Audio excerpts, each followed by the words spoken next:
ನಮಸ್ಕಾರ. ಜನಶಕ್ತಿ ಮೀಡಿಯಾಕ್ಕೆ ಸ್ವಾಗತ.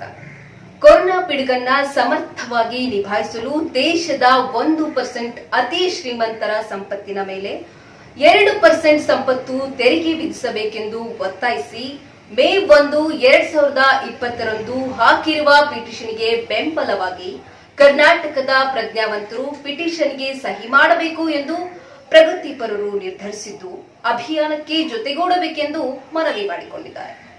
ಮನವಿಯ ಸಾರಾಂಶವನ್ನ ಖ್ಯಾತ ಸಾಹಿತಿ ರೂಪಾ ಹಾಸನ್ ರವರು ವಿಶ್ಲೇಷಿಸಿದ್ದಾರೆ. ಮಾನ್ಯರೇ, ಕೊರೋನಾ ಬಿಕ್ಕಟ್ಟನ್ನು ನಿಭಾಯಿಸಿ ಪ್ರಪಂಚ ಮಟ್ಟದಲ್ಲಿ ತಲೆ ಎತ್ತಿ ನಿಲ್ಲಲು ಮತ್ತು ಜನರ ಹಿತ ಕಾಪಾಡಲು ಸಾಂವಿಧಾನಿಕ ದಾರಿಯಾದ 1% ಅತಿ ಶ್ರೀಮಂತರಿಗೆ ಕೇವಲ 2% ಸಂಪತ್ತಿನ ತೆರಿಗೆ. ಈ ಅಭಿಯಾನದಲ್ಲಿ ಈಗಾಗಲೇ 2020 ಮೇ 1 ಸಂಪತ್ತಿನ ತೆರಿಗೆ ಪಿಟಿಷನ್ ಸಲ್ಲಿಕೆಯಾಗಿದೆ. ಅದಕ್ಕೆ ಸಹಿ ಮಾಡುವ ಮೂಲಕ ನೀವೂ ಪಾಲ್ಗೊಳ್ಳಿ ಎಂದು ಈ ಮೂಲಕ ಮನವಿ ಮಾಡುತ್ತಿದ್ದೇವೆ.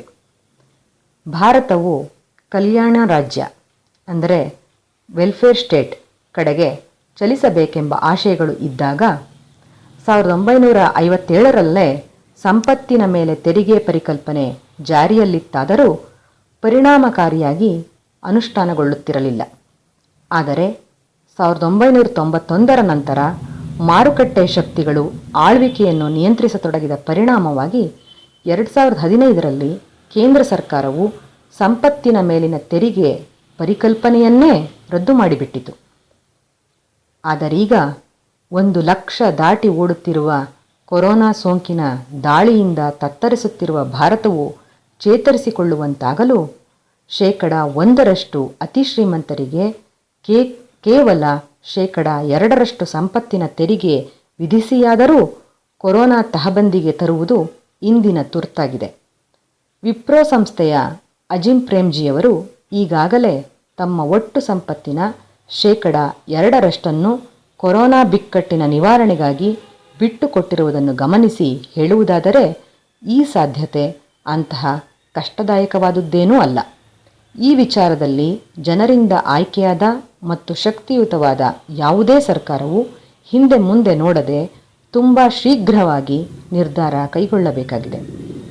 ಇಂದಿನ ಕೊರೋನಾ ಬಿಕ್ಕಟ್ಟಿನ ಭಯಂಕರ ಪರಿಸ್ಥಿತಿಯನ್ನು ಎದುರಿಸಲು ಇತ್ತೀಚೆಗೆ ನಮ್ಮ ಪ್ರಧಾನಮಂತ್ರಿಗಳು ಘೋಷಿಸಿರುವ 20 ಲಕ್ಷ ಕೋಟಿ ಪ್ಯಾಕೇಜ್ನ ಒಳಹೊಕ್ಕು ನೋಡಿದರೆ ಇದರಲ್ಲಿ ಮೊದಲನೆಯದಾಗಿ ಸ್ವಾಯತ್ತ ಸಂಸ್ಥೆಯಾದ ರಿಸರ್ವ್ ಬ್ಯಾಂಕ್ ಆಫ್ ಇಂಡಿಯಾವು ತನ್ನ ಹಣಕಾಸು ನೀತಿಗೆ ಅನುಗುಣವಾಗಿ ಪ್ರಕಟಿಸಿದ ಕ್ರಮಗಳನ್ನು ಹಾಗೂ ಬಡ್ಡಿದರ ಮತ್ತು ಬ್ಯಾಂಕ್ ನಿರ್ವಹಣೆ ಕುರಿತಾಗಿ ಮಾಡಿರುವ ಘೋಷಣೆಗಳನ್ನು ಸರ್ಕಾರ ತನ್ನದೇ ಎಂಬಂತೆ ಬಿಂಬಿಸಿಕೊಂಡಿರುವುದು ತಿಳಿಯುತ್ತದೆ.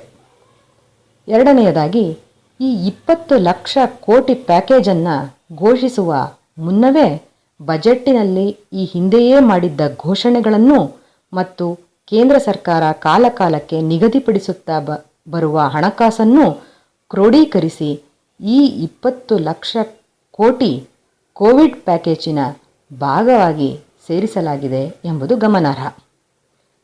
ಮೂರನೆಯದಾಗಿ ಸರ್ಕಾರಿ ಮತ್ತು ಖಾಸಗಿ ಸಹಭಾಗಿತ್ವದಲ್ಲಿ ಕೃಷಿ ಮೀನುಗಾರಿಕೆಗೆ ಸಂಬಂಧಿಸಿದ 1,40,000 ಕೋಟಿ ರೂಪಾಯಿಗಳನ್ನು ಘೋಷಿಸಿರುವುದು ಇವತ್ತಿನ ತುರ್ತಿಗೆ ಪ್ರಯೋಜನಕ್ಕೆ ಬಾರಲಾಗದ ಒಂದು ಆಶಯ ಯೋಜನೆಯಾಗಿದೆ. ನಾಲ್ಕನೆಯದಾಗಿ ಸರ್ಕಾರ ಘೋಷಿಸಿರುವ 20 ಲಕ್ಷ ಕೋಟಿ ಪ್ಯಾಕೇಜಿನಲ್ಲಿ ಎಲ್ಲ ಕೂಡಿ ಕಳೆದು ಸರ್ಕಾರ ಕೋವಿಡ್ನ ಆರ್ಥಿಕ ಮುಗ್ಗಟ್ಟು ಎದುರಿಸಲು ವಾಸ್ತವವಾಗಿ ಘೋಷಿಸಿರುವುದು ಹೆಚ್ಚೆಂದರೆ 2 ಲಕ್ಷ ಕೋಟಿ ರೂಪಾಯಿಗಳಾಗಬಹುದಷ್ಟೆ. ಹೀಗೆಂದು ಎಲ್ಲ ಆರ್ಥಿಕ ತಜ್ಞರು ವಿವಿಧ ಬ್ಯಾಂಕಿನ ಮುಖ್ಯಸ್ಥರು ಹೇಳುತ್ತಿದ್ದಾರೆ. ಸರ್ಕಾರವು ಇದನ್ನು ನಿರಾಕರಿಸಿಲ್ಲ. ಹೀಗಿದೆ ಇದರ ಕತೆ. ವಾಸ್ತವ ಹೀಗಿರುವಾಗ ಈ ಕೊರೋನಾ ದುರಂತ ಸಂದರ್ಭದಲ್ಲಿನ ಸಮಾಜೋ ಆರ್ಥಿಕ ಬಿಕ್ಕಟ್ಟನ್ನು ನಿಜವಾಗಿ ಯಶಸ್ವಿಯಾಗಿ ಮತ್ತು ಮಾನವೀಯವಾಗಿ ನಿರ್ವಹಿಸುವ ಸಲುವಾಗಿ ದೇಶದ 1% ಅತಿ ಶ್ರೀಮಂತರಿಗೆ ಸಂಪತ್ತಿನ ಮೇಲೆ 2% ಸಂಪತ್ತಿನ ತೆರಿಗೆ ಜಾರಿಗೆ ತನ್ನಿ ಎಂದು ಕೇಂದ್ರ ಸರ್ಕಾರಕ್ಕೆ ಒತ್ತಾಯಿಸಲೋಸುಗ ದೇಶದ ಪ್ರಜ್ಞಾವಂತರು 2020 ಮೇ 1ರಂದು ಪಿಟಿಷನ್ ಹಾಕಿದ್ದಾರೆ. ಈ 2020 ಮೇ 1ರ ಪಿಟಿಷನ್ಗೆ ಕರ್ನಾಟಕ ಜಾಗೃತ ಸಮುದಾಯವು ಜೊತೆಗೂಡಬೇಕೆಂದು ವಿನಂತಿಸುತ್ತೇವೆ. ಇದಕ್ಕಾಗಿ ಇಲ್ಲಿ ಲಗತ್ತಿಸಿರುವ 2020 ಮೇ 1ರ ಪಿಟಿಷನ್ಗೆ ಮಾಧ್ಯಮ ಪ್ರಕಟಣೆ, ಸಾಮಾಜಿಕ ಜಾಲತಾಣ ಪ್ರಚಾರ ಹಾಗೂ ಸಹಿ ಮಾಡುವ ಮೂಲಕ ಬೆಂಬಲಿಸಬೇಕೆಂದು ಮತ್ತೊಮ್ಮೆ ಮನವಿ ಮಾಡುತ್ತೇವೆ. ಕರ್ನಾಟಕದ ಪ್ರವರ್ತಕರು ಇವರು ದೇವನೂರ ಮಹಾದೇವ, ಲೇಖಕರು, ಕೇಂದ್ರ ಸಾಹಿತ್ಯ ಅಕಾಡೆಮಿ ಪ್ರಶಸ್ತಿ ವಿಜೇತರು. AR ವಾಸವಿ, ಸಾಮಾಜಿಕ ಮಾನವಶಾಸ್ತ್ರಜ್ಞೆ, ನಿವೃತ್ತ ಪ್ರಾಧ್ಯಾಪಕರು, NIAS ಬೆಂಗಳೂರು. VK ನಟರಾಜ್, ವಿಶ್ರಾಂತ ಪ್ರಾಧ್ಯಾಪಕರು, ಮೈಸೂರು ವಿಶ್ವವಿದ್ಯಾಲಯ. TR ಚಂದ್ರಶೇಖರ್, ನಿವೃತ್ತ ಪ್ರಾಧ್ಯಾಪಕರು, ಕನ್ನಡ ವಿಶ್ವವಿದ್ಯಾಲಯ, ಅಭಿವೃದ್ಧಿ ಆರ್ಥಿಕ ತಜ್ಞರು. ಪುರುಷೋತ್ತಮ ಬಿಳಿಮಲೆ, ಕನ್ನಡ ಪ್ರಾಧ್ಯಾಪಕರು, ಭಾರತೀಯ ಭಾಷೆಗಳ ಅಧ್ಯಯನ ಕೇಂದ್ರ, JNU. SR ಹಿರೇಮಠ, ಸಂಚಾಲಕರು, citizens for democracy. Du Saraswati, ಬರಹಗಾರರು, ಸಾಮಾಜಿಕ ಕಾರ್ಯಕರ್ತರು.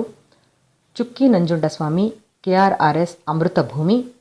ರೂಪಾ ಹಾಸನ, ಬರಹಗಾರರು, Prerana Vikasa Vedike Hassan. Saptagiri Iyengar, people's association in grassroots action and movement. A Narayana, ಸಹ ಪ್ರಾಧ್ಯಾಪಕರು, ಅಜಿಂ ಪ್ರೇಮ್ಜಿ ವಿಶ್ವವಿದ್ಯಾಲಯ. KC ರಘು, ಆಹಾರ ತಜ್ಞರು. ಪ್ರಕಾಶ ಕಮ್ಮರಡಿ, ಕೃಷಿ ಆರ್ಥಿಕ ತಜ್ಞ ಮತ್ತು ಮಾಜಿ ಅಧ್ಯಕ್ಷ, ಕರ್ನಾಟಕ ಕೃಷಿ ಬೆಲೆ ಆಯೋಗ, ಬೆಂಗಳೂರು. ಡಾಕ್ಟರ್ ರಜಾಕ್ ಉಸ್ತಾದ್, ರಾಜ್ಯ ಉಪಾಧ್ಯಕ್ಷರು, ಹೈದರಾಬಾದ್ ಕರ್ನಾಟಕ ಹೋರಾಟ ಸಮಿತಿ. 1 ಮೇ 2020ರ ಪೆಟಿಷನ್ನ ಅಪೀಲುದಾರರು ಇವರುಗಳಾಗಿದ್ದಾರೆ. ಡಾಕ್ಟರ್ GG ಪಾರಿಕ್, ಪ್ರಖ್ಯಾತ ಗಾಂಧಿವಾದಿ ಸಮಾಜವಾದಿಗಳು, ಜನತಾ ವೀಕ್ಲಿ, ಮುಂಬೈ. ನ್ಯಾಯಾಧೀಶ BG ಕೋಲ್ಸೆ ಪಾಟೀಲ್, ಪುಣೆ. ವಿಶ್ರಾಂತ ನ್ಯಾಯಾಧೀಶರು, ಮುಂಬೈ ಉನ್ನತ ನ್ಯಾಯಾಲಯ. ಮೇಧಾ ಪಾಟ್ಕರ್, ಬರ್ವಾಣಿ ಪಾರ್ಲಿಮೆಂಟ್ ಸದಸ್ಯರು, ನರ್ಮದಾ ಬಚಾವ್ ಆಂದೋಲನ್ ಜನರ ಚಳುವಳಿಯ ರಾಷ್ಟ್ರೀಯ ಮೈತ್ರಿಕೂಟ. ಜಿಗ್ನೇಶ್ ಮೇವಾನಿ, ಅಹಮದಾಬಾದ್ ಶಾಸಕರು, ವಡಗಾಂವ್, ಗುಜರಾತ್, ರಾಷ್ಟ್ರೀಯ ದಲಿತ್ ಅಧಿಕಾರ್ ಮಂಚ್. ಅರುಣಾ ರಾಯ್, ರಾಜ್ಸಮಂಡ್, ರಾಜಸ್ಥಾನ್ ಮಜ್ದೂರ್ ಕಿಸಾನ್ ಸಂಘಟನ್.